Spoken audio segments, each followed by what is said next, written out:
Tú siempre hablas de la importancia de poner rostro local a los grandes temas nacionales. ¿Por qué es tan importante la representación local para las comunidades migrantes y cómo podemos fortalecerla desde la educación y la participación ciudadana? Hablando de la pedagogía migratoria, para quienes no están familiarizados con ese término, ¿qué es exactamente pedagogía migratoria? ¿Cómo lo podemos entender de una manera sencilla? Let's go.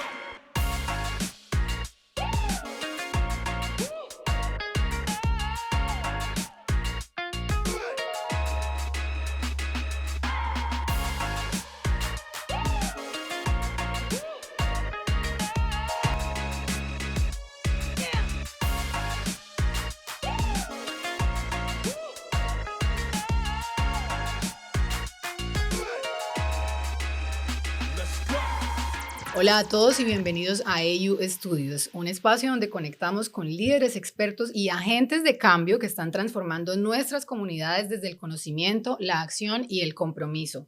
Hoy tenemos un invitado muy especial, una voz referente en temas de migración, representación y comunidad. Se trata de Cristian Mancera, periodista, activista y estratega comunitario.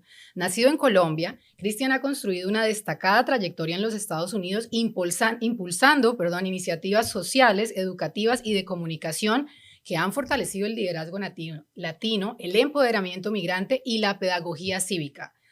Ha sido reconocido por su trabajo en medios como Telemundo y Univisión, ha liderado organizaciones comunitarias en Florida, Filadelfia y otros estados y actualmente es presidente del Consejo Comunitario del Distrito 11 del Condado de Miami-Dade. Él es uno de los consultores más influyentes en representación local e inclusión social para las comunidades hispanas. Cristian, bienvenido. Muchísimas gracias por estar acá con nosotros. Un placer estar contigo. Siempre es, muy emocionante poder compartir esos espacios con la comunidad. Claro que sí, claro que sí. Nosotros, felices de que nos brindes este espacio y este tiempo realmente. Cristian, tú siempre hablas de la importancia de poner rostro local a los grandes temas nacionales. ¿Por qué es tan importante la representación local para las comunidades migrantes y cómo podemos fortalecerla desde la educación y la participación ciudadana? Porque la gente cuando llega a los Estados Unidos generalmente desconoce la realidad a donde llega y todo esto empieza por un proceso de adaptación, entendiendo desde quién nos representa localmente, quiénes son los concejales que me representan en mi zona, quiénes son los comisionados y salirnos un poco del contexto de la representación desde donde venimos, porque generalmente estamos acostumbrados en que los países latinoamericanos no están divididos por distritos, sino que están divididos por ampliaciones de territorio en donde una sola persona representa una zona específica. Aquí no es así y aquí se dividen los distritos en una forma muy distinta y eso se va al punto puntual del tema del código postal, que el código postal define quién es tu concejal o quiénes son tus concejales en primer término, a quién puedes ir a tocar para X beneficio, a quién le puedo ir a preguntar sobre X, por ejemplo, estímulo económico si quiero abrir una empresa, qué licencias necesito para abrir un restaurante o con quién tengo que hablar para poder gestionar el crecimiento de mi negocio, etcétera. Entonces, son una cantidad de temas que son extremadamente importantes de que la gente entienda, sobre todo el latinoamericano y lo que es el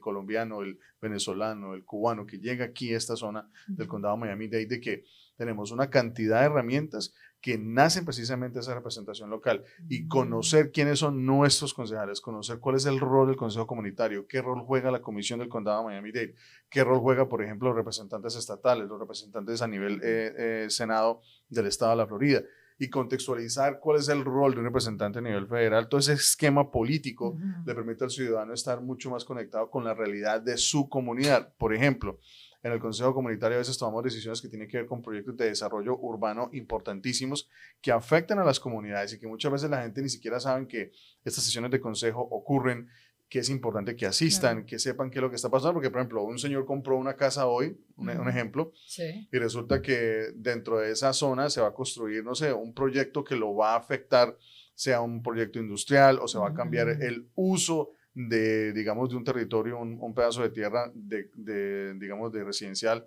a uso mixto o a zona industrial. Claro. Entonces eso puede reducir el valor de su casa, por ejemplo. Entonces ahí nomás empezamos a explicar a la ciudadanía el rol tan importante que tienen los consejos comunitarios y de ahí para adelante todo.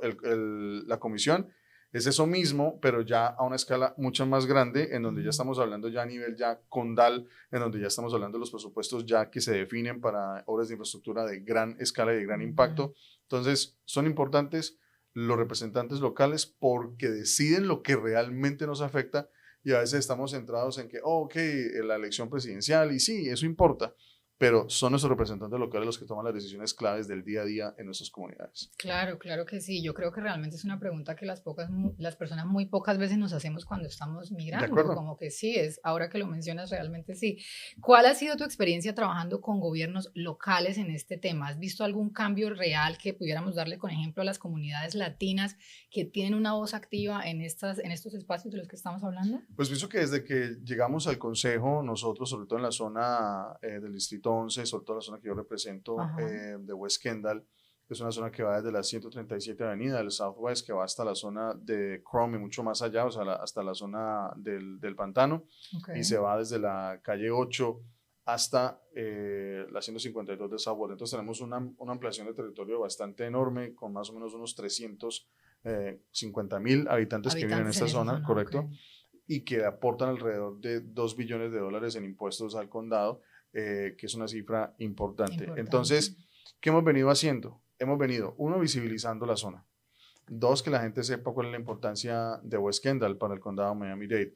Tercero, hemos estado haciendo eventos inclusivos o incluyentes en donde invitamos a todas las comunidades de diferentes nacionalidades a participar y me he concentrado también en visibilizar las cosas positivas de Colombia. Al ser un concejal de origen colombiano, Ujú. colomboamericano, me gusta, digamos, visibilizar las fiestas, las actividades de diferentes regiones de Colombia, que visibilicen esa cara amable del país, que también nos abramos a que conozcan que no solamente hay un concejal de origen colombiano, sino que también estamos mostrando cultura, música, cosas que sean, que atraigan a la gente, que no divían a la gente. Entonces hemos estado en Mm, ese esfuerzo de hacer eventos culturales que finalmente involucran a toda la comunidad. Eso de la mano que lo que estábamos hablando antes de empezar el espacio, de que me he concentrado en temas como la educación, desde el ok. punto de vista de enseñar a la gente qué servicios tiene el condado para ellos, cómo pueden acceder a ellos, cuál es la importancia de entender lo que estamos hablando inicialmente, quiénes son los representantes electos, para qué sirven, cómo podemos conectar con ellos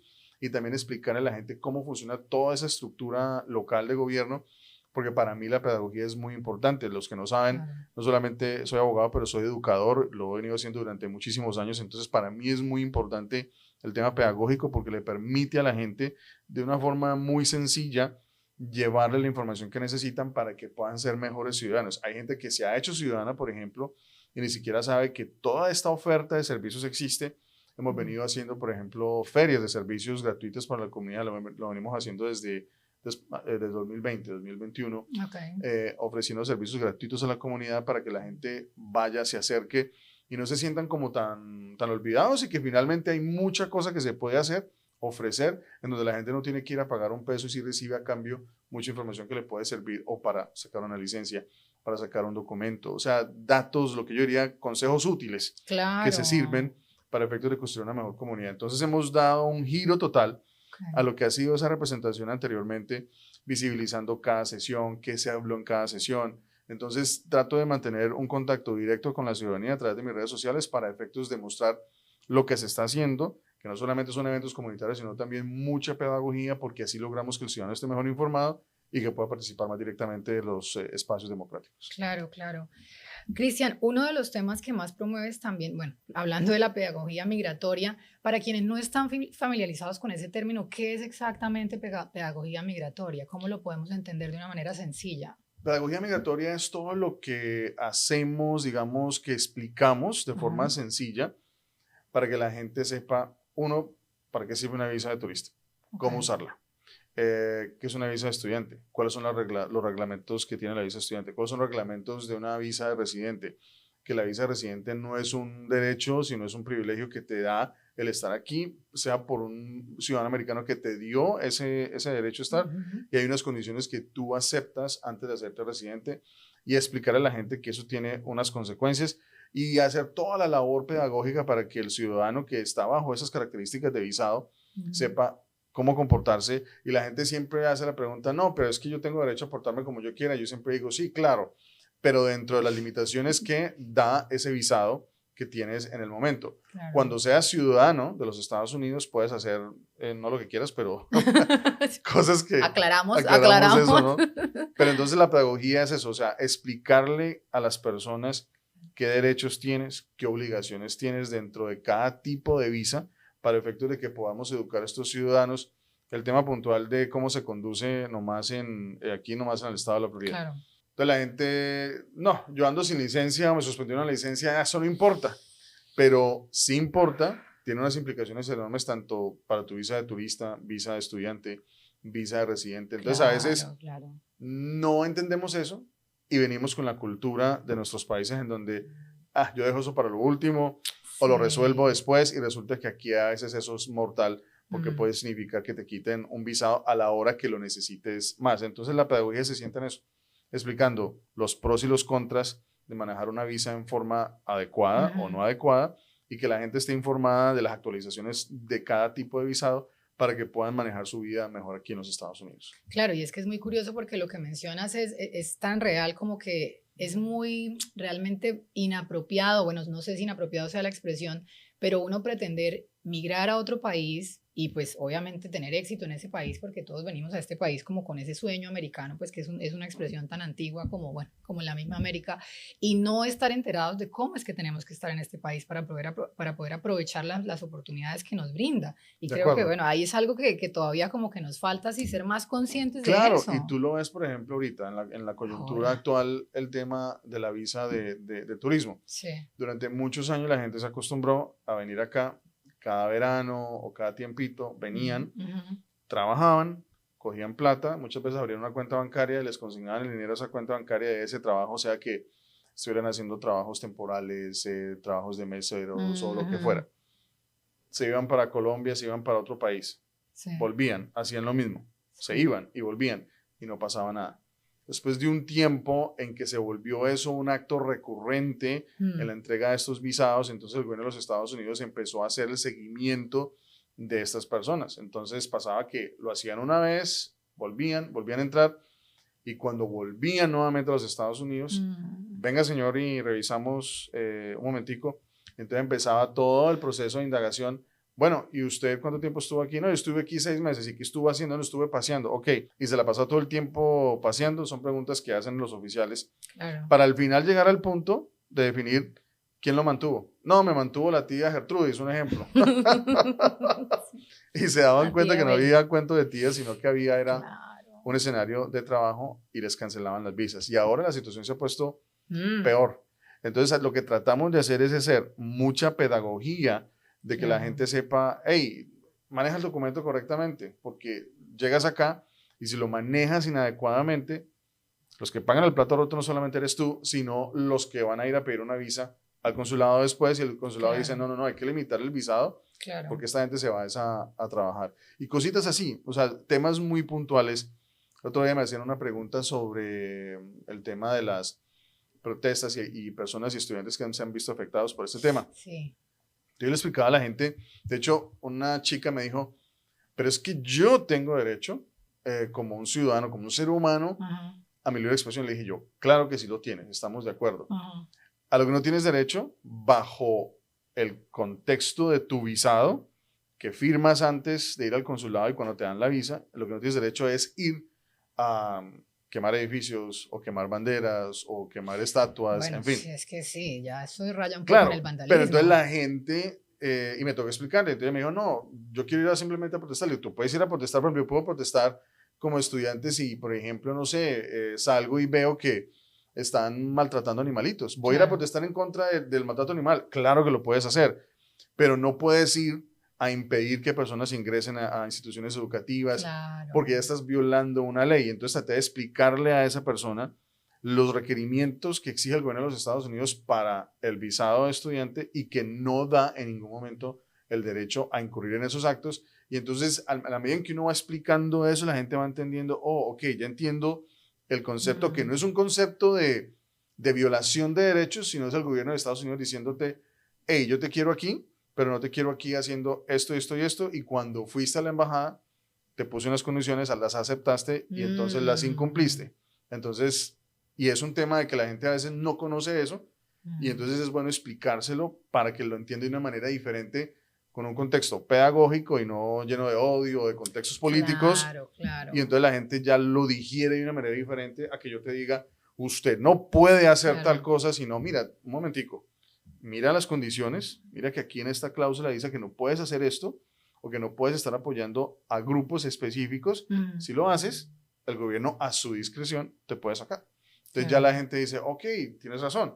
Entonces esa pedagogía migratoria es clave, pero para todos los visados, porque a Sí, veces claro. no leemos la letra menuda, entonces nuestra gente a veces está mal informada o mal asesorada y creo que eso es un tema importante. Y otra cosa que me parece válida decirlo, en el tema de las visas de talento extraordinario. A Ajá. mí me pasa muchas veces que vemos ciudadanos que pagan 12,000, 15,000, 20,000 dólares por un Claro. proceso de estos, Ujú.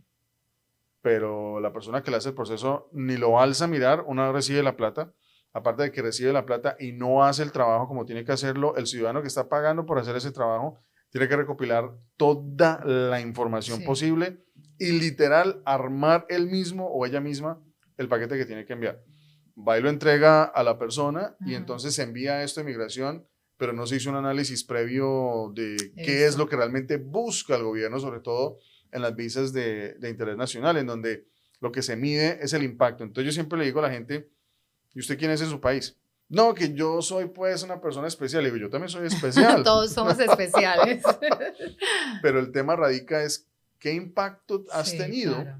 en tu país, has impactado en tu región, en tu estado, cuántos miles de personas se beneficiaron con lo que tú hiciste, Ujú. qué colegas han aprobado lo que tú has hecho, que tú tengas pruebas de todo eso para que tú vengas a decir acá, oye, en mi plan, yo creo que vamos a generar un impacto con lo que yo voy a hacer en el condado Miami-Dade, por ejemplo. Después eso se va a multiplicar a nivel estatal en un impacto regional y después en un impacto nacional. Claro. Entonces ya con números y estadísticas el gobierno puede decir, ah, bueno, pero esta persona realmente es especial, en su país tiene estas pruebas de que hubo, no sé, 20,000 personas que se impactaron positivamente con su Ujú. trabajo, ¿por qué aquí no va a ser lo mismo? Entonces hay una realidad que lleva al funcionario de inmigración a decir, ok, yo te voy a aprobar esa visa de talento extraordinario por concepto de seguridad nacional, por interés nacional, porque veo que tienes el impacto y cómo Claro, probarlo. claro. Pero a veces la gente paga todo este dinero no, te negaron la vaina, ok, lo siento, I'm sorry. Sí, sí. Y entonces, y ahí la gente queda Es frustrada y esa terrible. pedagogía va en ese camino, de educar a nuestra gente para que esté mejor informada. Pero sí, es que es complejo porque yo he conocido un par de casos, no muchos, pero un par de casos así tal cual como tú lo describes. Entonces, ¿cómo pueden hacer las personas realmente? ¿A dónde pueden acudir para, como para no ser víctimas también de esta oportunidad? Porque claro, es una oportunidad también de, no sé si sería algo tan fuerte como una estafa, pero sí, digamos, es una oportunidad para que personas, o sea, digo, para que se aprovechen de la ignorancia, vamos a decir, que tiene la persona que tiene el anhelo de venirse acá o de Obvio. permanecer. Y entonces, no, yo le hago esa vuelta, pero realmente que Pero hay no. cosas claras que yo siempre le digo a la gente. Si Ajá. usted le cobran 15,000 dólares por hacer un proceso, sobre todo de una visa de esas especiales, Ujú. si usted está observando que usted es el que está haciendo todo el trabajo, entonces siempre parta de la base que se paga un dinero por un trabajo realizado. Entonces, si la persona que está encargada Ah, de hacer el trabajo le está diciendo, hágame, tráigame, haga usted esto, haga lo otro, la pregunta que tiene que subir en el proceso es decir, bueno, ajá, ¿y por qué te estoy pagando 15,000 claro, dólares si no estás haciendo absolutamente nada o te estoy pagando por la firma nomás? Porque si es pagar por la firma nomás, pues no vale la pena porque esa persona no te va a garantizar en un momento dado que si tu visa te la niegan, la plata se claro, perdió, la plata no te la devuelven y no claro. tienes cómo probar que esa persona no te advirtió o te hizo el trabajo en forma equívoca. Entonces es importante, son red flags que se Sí. presentan que uno debe saber y a veces te pueden recomendar a una persona, pero hay que hacer la investigación, hay que Mm, preguntar, hay que asesorarse correctamente para efectos de no caer en esas, digamos, trampas donde a veces captan gente por temas de volumen, pero no hay un tema de eficacia en la calidad del servicio que se presta, de que la gente le conteste en el teléfono cuando llamen. Y para ujú. mí eso es clave. O sea, si una persona te necesita, debe tener la posibilidad de que te llamó y contestaste el teléfono. Claro, Y creo que claro. ahí esa pedagogía migratoria va encaminada no solamente a que la gente sepa cuáles son las reglas migratorias, sino también eso, cositas con las cuales se pueden enfrentar, Ujú, siempre que el abogado ojalá hable el idioma de ellos, que hable español, que entienda la realidad de si son colombianos de Colombia, ujú. que al menos haya viajado a Colombia, que conozca cómo funciona el país, cuáles son las realidades en temas de seguridad, en temas económicos, para efectos de que esa persona pueda tener en su cabeza cómo poder brindar una asesoría correcta y Ujú. entender, porque no basta simplemente con firmar, sino poder decirle al Claro. cliente, oye, ¿sabes qué? Yo realmente no veo que tú tengas, Un caso. que califiques y no te voy a coger la plata para dejarte sin el dinero y que finalmente te quedes sin una visa, porque finalmente ese no es el trabajo. Entonces ahí es donde viene el tema pedagógico que me parece importante y Claro, lo que hemos venido claro. haciendo durante mucho tiempo. Bueno, y contrario a eso que acabas de decir, una red flag podría ser también alguien que le garantice a la persona si esa visa se la van a dar. O sea, un abogado realmente puede garantizarle a una persona que ese proceso va a salir, o eso siempre es algo que realmente No, no se nunca puede se puede garantizar. garantizar. Nunca. Y el abogado que garantice eso también te está Red flag. montando, sí, claro, un mundo Mm. de fantasías porque al final todos estos procesos migratorios son procesos administrativos Ujú. que son a discreción del gobierno de los Estados Unidos. Estados Unidos decide, dentro de su discrecionalidad, si tú cumples o no, y pueda que cumplas con todos los requisitos, pero resulta de que no hay la visa no está disponible, o sencillamente hay muchas aplicaciones y le dieron prioridad a otras y no a la tuya, por ejemplo. Entonces Mm. no hay garantía y no siempre es culpa del abogado. Mm. A veces es que sencillamente el gobierno, en su contexto administrativo, dice, no,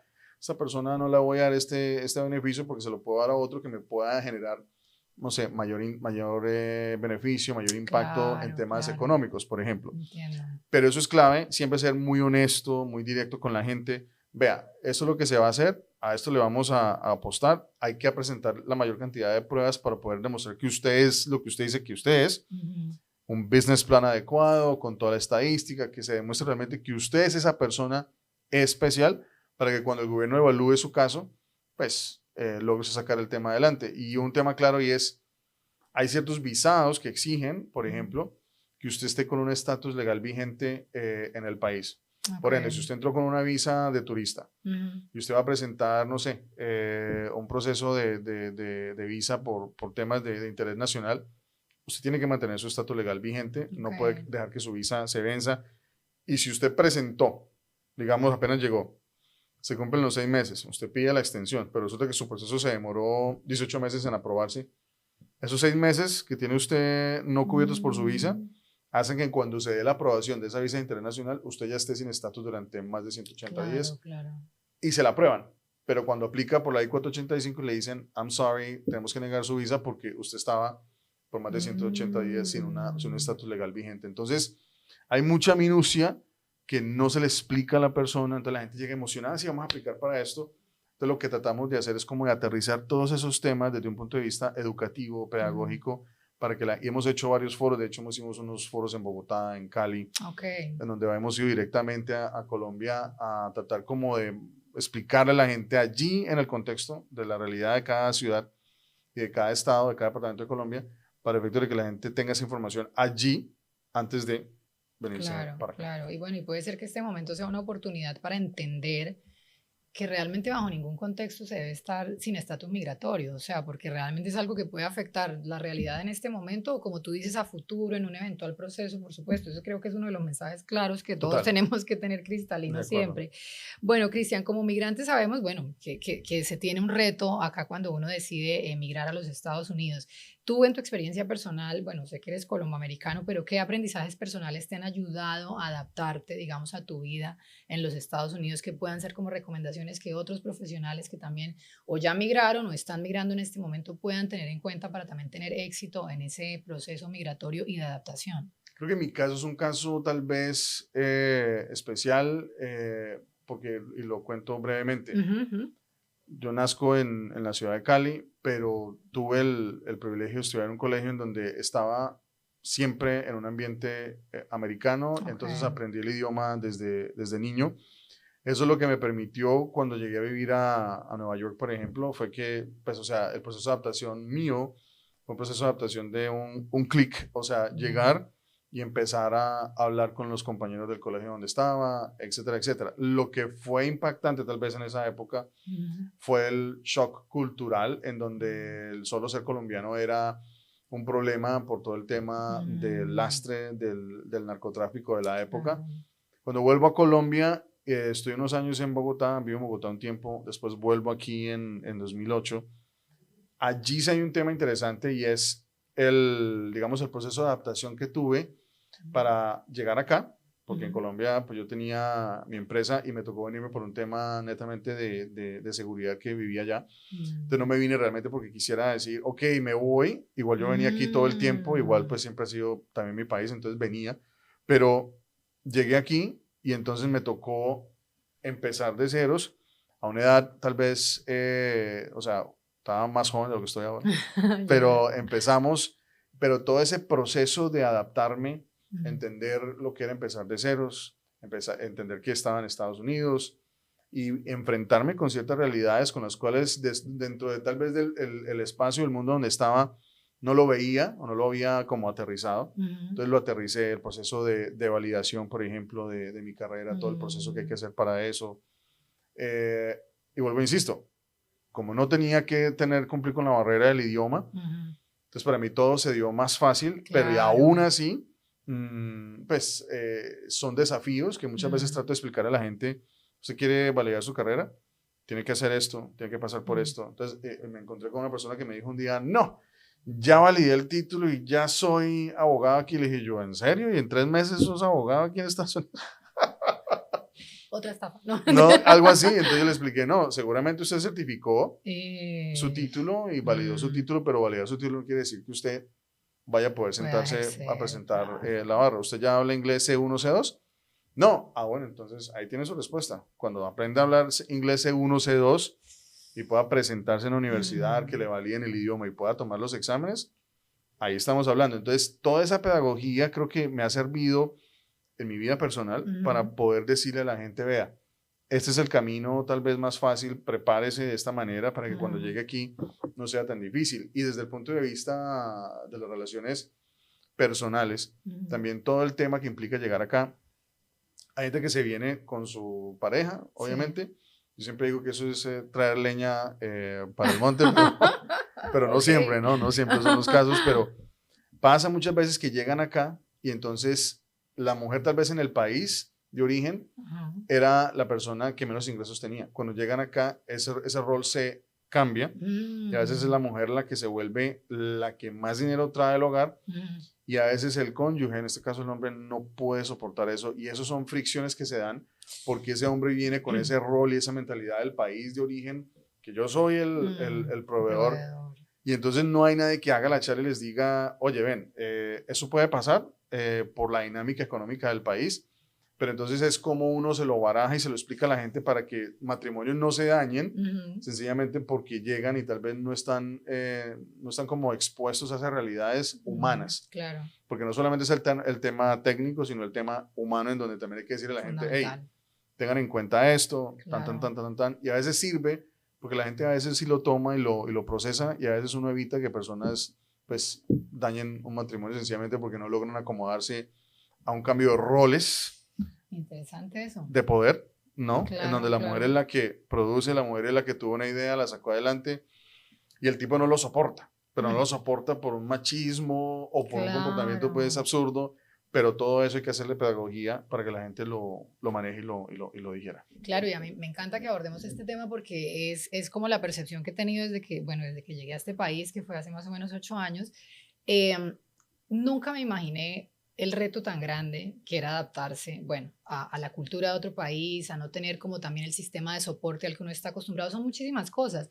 Y siento que tal vez ese es uno de los ejercicios más sanos que podría hacer una persona antes de emigrar, es educarse también al respecto, porque no es solamente el reto de los recursos financieros para tomar esta decisión y ejecutarla, sino todo lo que a nivel psicológico, como tú estás hablando, impacta al ser humano, claro, y en pareja muchísimo más, o sea, es un reto más al matrimonio, ¿no? O sea, total. Aparte de todo, ahora vamos a enfrentar todo eso esto. termina afectando la vida de ese migrante porque llega y se expone a muchas cosas que de pronto no estaba expuesto en su mundo, porque los países nuestros tienen unos mundos pequeños. Ahora, el consejo que siempre le doy a la gente es que en Estados Unidos vivimos en un mundo muy competitivo. Por ende, si tienes una idea buena, nunca se la compartas a nadie, ni siquiera a tu pareja, porque a veces te echan debajo del bus. Y casos se ven así en donde... Sí, conoces muchos casos tú, ¿no? Total, me imagino. Dramáticos, en donde una persona tiene una idea, la comparte, y entonces el otro la coge o la otra la coge y la ejecuta pero no es porque la gente sea malévola o whatever, ¿no? Sino es un tema de que vivimos en un mundo tan rápido Sí, en donde la competencia llama, ok, yo la puedo ejecutar, yo la voy a ejecutar, pero la voy a ejecutar sin darle crédito a este que claro. me dio la idea o a ella que me dio la idea, ¿no? Entonces, todos son temas en donde la gente a veces se frustra y dice, pero es que yo llegué acá y entonces yo y mi amigo, mi familia, pero hey, recuerda que cuando sales de allá de tu país, llegas a un entorno diferente Sí. y todo eso es lo que tratamos también de enmarcar en un tema netamente pedagógico para que la gente se Importantísimo. ubique y diga, yo siempre le digo cuando hago los foros en Colombia, le digo a la gente, ¿realmente usted se va a ir a un país solo o sola? Ujú, Usted tiene sus 3 comidas garantizadas en Colombia, tiene su casa, su carro, un buen trabajo, un trabajo aceptable, se va a ir a Estados Unidos a estar solo, a tener 3 trabajos y a pasarla bien difícil, está dispuesto a sobrellevar eso y lo peor, a estar solo todo el solo, tiempo. solo. Entonces cuando la gente lo piensa 2 veces, pero esa Buenísimo. charla hay que tenerla allá, Sí, esa claro. pedagogía hay que hacerla allá para que la gente Claro, esté mejor claro, informada. claro, buenísimo, me encanta ese tema. Bueno, y mencionaste también algo que me parece muy importante, por supuesto, y es el tema del inglés, porque puede ser o una barrera o una oportunidad. Yo sé que mucha de esta pedagogía migratoria que tú haces, tú siempre resaltas la importancia del inglés. Quiero que toquemos un poco ese tema porque yo he conocido personas acá, no por criticar ni nada, que llevan acá 30 años o 40 o los que sea y nunca aprendieron a hablar inglés. Y claro, es algo, y estando en Miami, pues obviamente también es fácil, digamos que sencillo tomar esa decisión porque hay muchos hispanos, pero hablemos un poco de ese tema. ¿Por qué tú siempre tienes presente el tema del inglés y lo promueves tanto? Cuéntame cómo ves tú esta. Porque vuelvo a lo mismo que Ajá. dije hace un rato y es, tuve el privilegio de tener acceso al idioma desde muy Ujú, niño, desde Colombia, pero ese privilegio no quedó, digamos, en vano de que yo dije, no, pues ya lo tengo, ya lo asumo, entonces no me, como que ya no importa los demás. Las experiencias que viví durante mi adolescencia y adulto, he visto cómo en el mundo de los negocios, en el ujú, mundo de la educación, en el mundo de la comunicación, en el mundo donde realmente están las oportunidades, hay que hablar inglés. Y ujú. no basta con hablarlo, como decimos nosotros popularmente, no, o sea, ahí más o menos Me machacado, comunico, me comunico. sino hay que hablarlo bien, porque eso garantiza que cuando estás en una reunión, en una junta, Claro. y alguien está refutando un proyecto que quieres sacar adelante o un contrato Ujú. que te van a dar, que tú tengas la capacidad de pararte y decir, no, un momentico, las cosas Sí, son claro. así, así y así, y poder presentarlo, pero tener sobre todo la autonomía, la capacidad de llegarle a esa junta y que te Claro. aprueben el proyecto. Y eso es un ejemplo en todos los aspectos. Inglés significa que eres parte integral de la sociedad a la que llegas, Ujú. sobre todo en los Estados Unidos, y que te puedes integrar a todo lo que eso conlleva. No solamente tomarse el selfie el día del 4 de julio y decir, oh, estoy aquí tomándome la foto, no por allá en el puerto, no con los fireworks, sino que es el 4 de julio, que se celebra, ¿por qué se Claro. celebra eso? Ujú. Esta gente, ¿por qué hace toda esta bulla el 4 de julio? Porque el barbecue, porque todo ese tema, porque Acción Ujú. de Gracias es importante.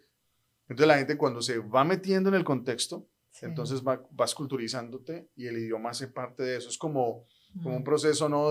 Como Superman, ¿no? Cuando se metía a la cápsula y salía transformado porque le habían quitado los poderes, cuando salía transformado nuevamente, que estaba empoderado, Ujú. hace hacerte cuenta que tuvieras en tus manos la forma de hablar y comunicarte en el idioma de ese país. Estás Claro, empoderado, claro. ya tienes tu visa, puedes empezar a trabajar, ya te metes en el sistema. Bueno, ¿y Mm, esto por qué es así? Y yo dónde recibo tal mm. servicio, y creo que el inglés es clave, porque aquí hablamos mucho español, Sí, pero la clave del éxito está en que seas bilingüe y que tengas la capacidad de comunicarte realmente ujú, bien, claro. porque entonces ahí ya estamos dando un paso hacia otra dimensión, y eso es lo que yo siempre le digo a nuestros hermanos latinoamericanos que, ¿cómo es la expresión? Sin inglés no hay opción, o sea, hay que hablarlo bien Ok. para poder ser partícipe de todo. Claro, claro. Y mira que a nivel psicológico, volviendo un poco al tema como de esos retos que uno tiene como migrante, también tiene un impacto súper importante porque no es lo mismo cuando tú tienes que como que balbucearlo y uno se siente inseguro y uno le da pena hablar, no, si uno lo domina, pues Lo mismo, igual que así de inteligente como soy en español, puedo hacerlo también en inglés. Pero un momentico, si usted puede regañar a alguien o insultar a alguien en inglés, ese día usted ya se graduó. ¿Ah, sí? Ya. Bueno, voy a hacer la prueba. Ay, me encanta, me encanta. Bueno, Cristian, ya como para que vayamos cerrando un poco este espacio, quisiera como que me des un checklist, no sé, 5 o 7, los tips que consideres que son súper importantes que debemos tener en cuenta los migrantes cuando estamos en ese momento de tomar la decisión de emigrar a los Estados Unidos. ¿Cuáles son esos 5 o 10 recomendaciones claves que tienen que chequear en la Lo lista? primero es revisar los países a donde quieren viajar y entrar a las oficinas de visado de cada uno de esos países y establecer a qué visa califico y a qué visa fácilmente voy a hacerme acreedor por mis condiciones de ciudadano y dependiendo del país que las esté otorgando. Si es Estados Unidos, ¿a qué visa califico? ¿Qué necesito para calificar para esa visa? ¿Y cómo va a ser mi proceso de transición una vez llegando a ese país? ¿Cuál va a ser mi support system? ¿Cuál va a ser mi sistema de apoyo en ese país? ¿Tengo a alguien conocido allá? ¿Voy a llegar solo? ¿A dónde voy a llegar si voy a llegar solo? ¿Cuál es el costo de vida de esa ciudad o de ese estado? Si me voy a ir a Europa, por ejemplo, las condiciones de migración en Europa son bien complejas. Entonces, ¿a dónde voy a llegar? ¿Cómo me voy a hacer acreedor a los visados? Si es Asia, hay países que que están abriéndose a la inmigración. ¿Para dónde me voy? ¿Hablo el idioma de ese país o me basta que solamente hable inglés? Ahí viene el tema otra vez. Claro. Hablo el idioma y entonces todos esos tips son importantes y ya estando por partir me voy y voy a venderlo todo y me voy a ir sin nada y si me toca volver, ¿tengo dónde volver? Y yo siempre digo, no vendan todo, no dejen a sus familias o literalmente pues empeñadas porque no sabemos qué puede pasar. Y hemos visto muchos casos que nos ha tocado a nosotros también atender en nuestra red de servicios en Servicoles de colombianos que han vendido todo o han hipotecado la casa de la mamá o de la abuela, llegan acá y en la calle los atropellaron y se murieron. Entonces ahí quedó el sueño. Sí, y entonces quedó la familia sin con qué repatriar ese cuerpo, empeñados y sin con quién poder ayudar a pagar la deuda. Claro. Entonces son temas que son claves a la hora de tomar la decisión de emigrar, porque a veces lo mejor es estar en casa. Pueda que Colombia tenga sus dificultades, Venezuela y otros países tengan sus dificultades, pero si las condiciones tuyas en el país extranjero no van a ser lo ideales y no vas a estar legalizado ni con documentos, ¿for what? Sí. ¿Para qué? Sí, de acuerdo. O sea, si vas a ir a padecer y a sufrir humillaciones, no tiene sentido. Obviamente, concluyo diciendo de que la inmigración es una decisión inmediata que no se puede controlar. Hay personas que toman la decisión sea porque están siendo perseguidos o porque tienen unas condiciones económicas difíciles, entonces no podemos decir a esa gente, no se vayan. Pero si se van a ir aún en esos escenarios, que se vayan por el camino más correcto de una forma ordenada y responsable para efectos de que el proceso al llegar al país del estado receptor sea lo más viable y no que estén padeciendo dificultades que a veces pueden tener consecuencias nefastas para las familias de ellos. Ay, bueno, Cristian, muchísimas gracias. De verdad que ha sido súper interesante escuchar todo este tema de pedagogía migratoria. Creo que es algo que realmente todos debemos tener muy presentes. Todo el tema realmente le ayuda a uno, claro, no solo a migrar, sino a que esa migración sea, digamos que exitosa, vamos a decirlo. Ordenada y responsable. Me gusta, Cristian. Muchísimas gracias, de verdad que a ti, muchas gracias por el espacio.